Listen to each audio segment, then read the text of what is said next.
After 25 hours, the results are in. Every participant got 1 vote for class and 1 vote for difficulty. If you voted for 2 things in a category, like normal hard or knight paladin, then I divided your vote in half. Not everyone had an opinion for each category. Perfectly fine by me. Difficulty wanted a landslide. That's hard. Class had a plurality. And that's Sorceress. Sorceress was the winner, but it also had the strongest anti-reaction. A please don't pick Sorceress play. A few other folks felt that way too. And that's just due to, well, if you have knowledge about the game, then you have knowledge about how the Sorceress goes. And if you have knowledge about video games and group role-playing games, then you have an understanding about how magic goes, in comparison to might. But I'm going to be showing off some magical prowess with a hard Sorceress run. The will of the people has spoken. Perhaps democracy has failed you. I was fine with any combination. For our strategy light game, Lyra shall be the name, and hard difficulty 400 days. That's more than enough time. And we quickly moved past a screen where something about the lines of I'm generating the world and being awesome and give me a moment to do all the things that divinity requires of me. So Sorcerer starts with 30 peasants, whoop-de-doo, and 10 sprites, which are peasants with wings. Great. Lyra the Sorceress here, 60 leadership, 30,000 commission per week, starts with 10k gold, is the only character who starts with knowledge of spellcasting. Even the Paladin requires to be trained first, but just has a higher aptitude in it than the Barbarian or Knight does. Does not have the worst level progression, but has the worst starting progression. Let me show you what I mean.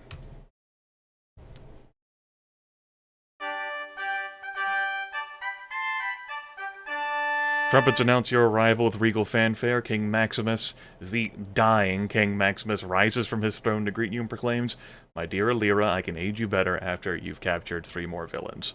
Now, how the instruction manual goes with depicting the story is that the loss of the Scepter of Order was an intricate plan that required a great deal of effort, and there's so many moving parts to try and fulfill the prophecy, from translators to...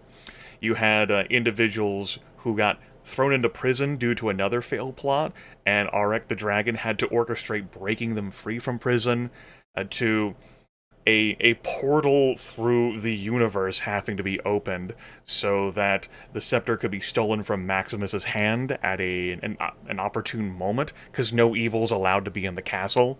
But now the scepter's been gone. Now the scepter's gone, Maximus is slowly dying. And yet, while we are the only hero who's freshly turned from a dungeon, who is capable of retrieving the Scepter of Order, he can't aid us better until after we've captured 3 more villains. Maybe we have to inspire the people, because within the span of a few months, almost all of the known world, the 4 continents have fallen into disorder and chaos and ruin, and it's basically just this castle that's the last standing bastion of hope for King Maximus. Should he die, the world dies with him. Yeah, no pressure at all. And our dragon opposition has seen fit to... Not that, Grimith. That's our map. Our dragon opposition has seen fit to divide the... well, to hide the scepter and divide its location into 25 pieces of a map, spread those to various villains, and keep them on artifacts. 2 artifacts on each of the 4 continents. Not an intricate plan at all. The scepter would absolutely be safer if it were with the dragon. It means you don't have to deal with the dragon in order to get the scepter. He's just on the centerpiece. Grimith can remember the buttons to press to show him. There we go. Good. Good. Anyway, we're going to head back in. I want to recruit some soldiers. I haven't made up my mind yet whether I'm going to try and play this through the game window or play this through my recording window. Which is part of why I'm a little disoriented. It's the opening of a series. Hopefully you'll bear with me. We're not going to recruit militia. They're peasants with swords. That's how the instruction manual itself describes them. It's a bit of a burden on... unnecessary burden. I want to keep that 5th slot open anyway. These peasants and sprites won't be long with us. Well, the archers and pikemen will be with us for a while. Over there in the top right is our contract slot. Over here is our siege slot. Over here is our magic knowledge slot. And this will show the uncovered pieces of the puzzle, and that's our current financial resources. We have the town of Hunterville.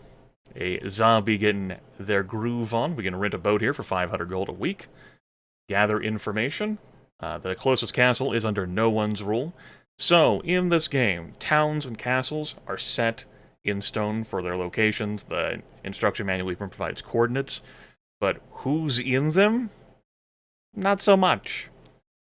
And as for towns, what spell they teach is up for grabs. Though this one's always guaranteed to teach Bridge, and I'm fairly certain that every town is guaranteed to teach, like, each spell will have one town that will do that. There might be, well, there will be duplicated spells, but every spell will be represented at least one time. As for all the other things we see on the map, your wandering monster groups are going to be randomized to an extent. Treasure location potential treasure locations can also be artifact locations. They can also be recruitable dwelling locations. They can also be wandering monster locations where those wandering monsters want to join you. And the quality of treasure you're going to be finding, as well as the danger of the monster encounters, will depend based on the continent you're on.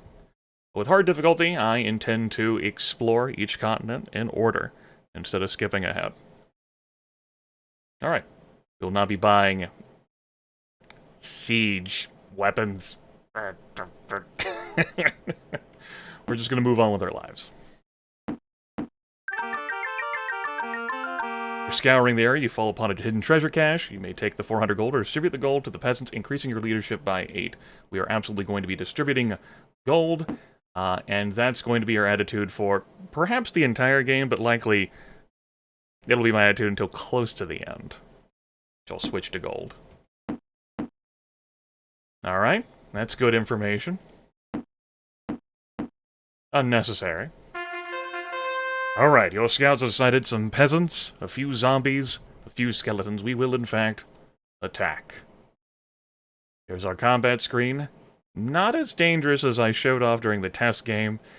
Zombies move 1 tile. They're not that big of a deal. Skeletons will move 2. Peasants move 1. Just absolute trash. Something I did not discuss in the intro video is that you are locked in combat. When combat occurs, it is to the death or to your surrender. That's it. And, should you surrender or should your army get utterly eviscerated, there's no fail state in that. You get kicked back in front of King Maximus' castle and he scolds you. Your only fail state is truly running out of time. Now, there are a number of controls up here in the top that our focused view isn't showing. Don't worry about it. It's basically just for me to remind myself how to play the damn game. Alright, we got some sprites. I don't need to make use of their flying capacity, because the enemies don't have any range. They're the ones who have to come to me, so I'll just waddle the sprites forward. And we'll just have the pikemen sit and wait.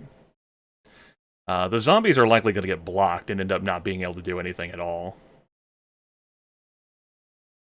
They'll likely follow after the skeletons. Yeah, case in point there. Now I will dance my units back. This is going to be a very uninteresting, uninspired fight. Because I have the advantage. That's my privilege right there. Boop, boop. Those peasants don't worry me. I can have the pikemen come finish them, no problem. Or I can just start getting rid of my peasants. Possibly.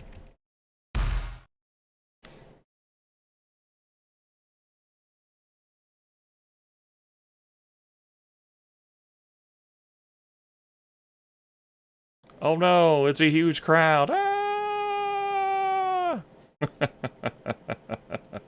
We're fine.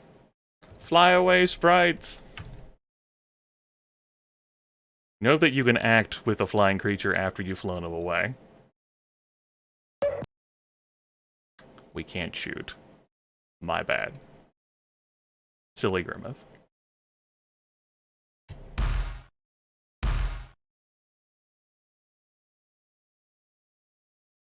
And now these zombies should chase after the range units, because the game is smart enough to recognize that.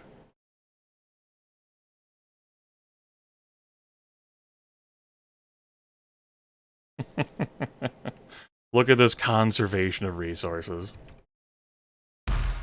We're gonna speed this up. I'm gonna start lobbing my peasants in.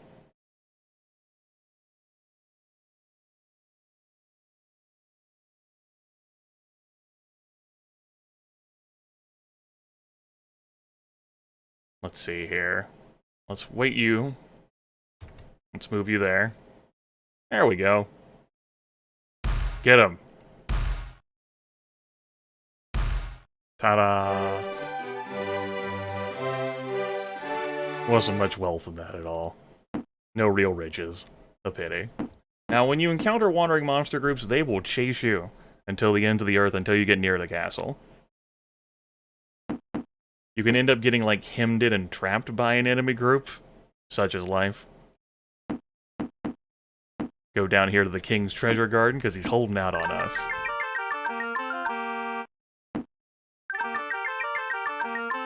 Maximum spell capacity? Good. So when I buy spells in towns, those aren't permanent.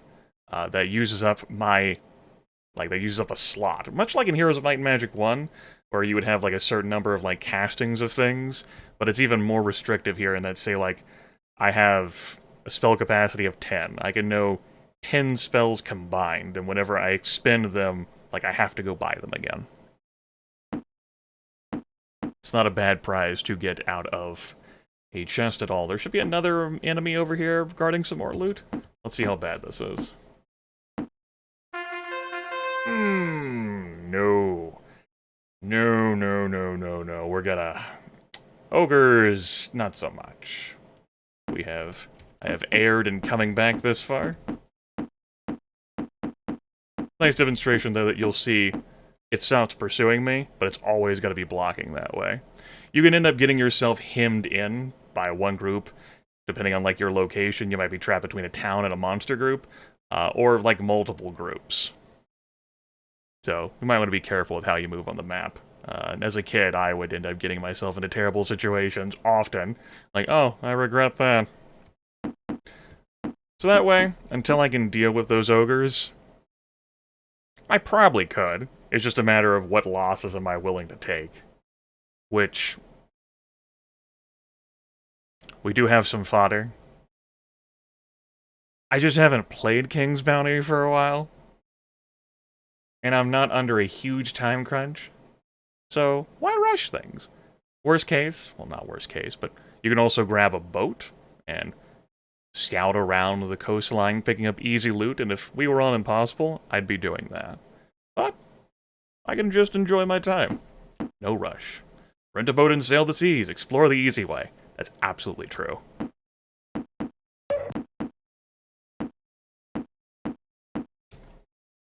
Unveiling the map, you can see there that the squares denote points of interest, like the entrance to a castle or a wandering monster group or signs that you may encounter along the way. Some peasants, some gnomes, and a few orcs? Yeah, we can take care of that pretty easily enough. We'll end the video on this, a welcome to the party. Let's go get these sprites killed.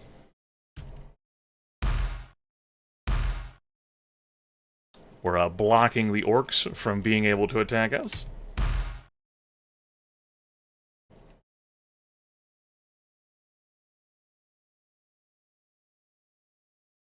they'll have to spend their turn attacking the sprites. They could, of course, just waddled away, but yeah, I wasn't going to do that. I was just going to punish that poor little sprite. That was also a very poor attack roll there. Not too pleased about that. Let's wait. Ah. Yeah. Yeah, it's fine. We'll wait. We'll see which way the gnome goes. Or I could also just cut this way. As the gnomes go after my archers. Alright, peasant slap fight. Here we go.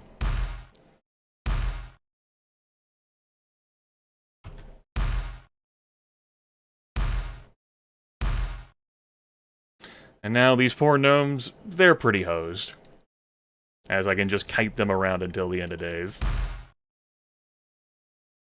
There's plenty of terrain here in our short battle map to make that happen. Provided that I don't accidentally press the wrong fucking key. Which is also a possibility. The amount of times I've wished for take-backsies over the course of my gaming history. Make use of the terrain. Utilize it to your advantage.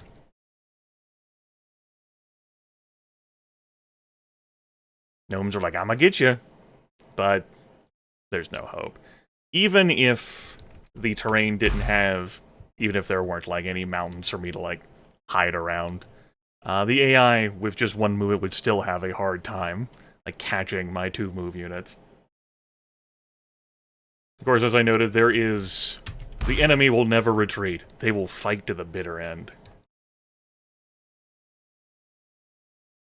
Sort of conservation of resources isn't necessary, because I could just sacrifice some peasants. But I might want to make use out of those peasants.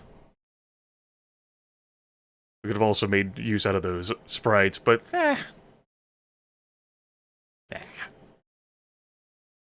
they're there to die. That is their lot. They serve their role. I might have lost an archer. And as you may have noticed, we certainly didn't get to recruit as many archers and pikemen as Test the Barbarian did. That leadership score is lower. Ah. We didn't finish that? Come on. Come on.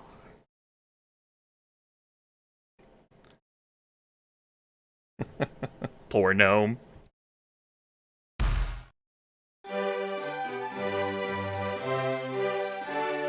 Combats get more interesting when you have more intricate units and have spells, so there's more strategic options at your disposal. But even at its most complicated, this is a strategy-like game. Not a whole lot of crazy shit here. Anyway, let's go ahead and end our time together for the moment. Gonna move up here to save. The game has been saved. One final thing. This game normally includes copy protection. We don't have to worry about that. Or if we do, that's going to be a surprise. I'll talk to you later.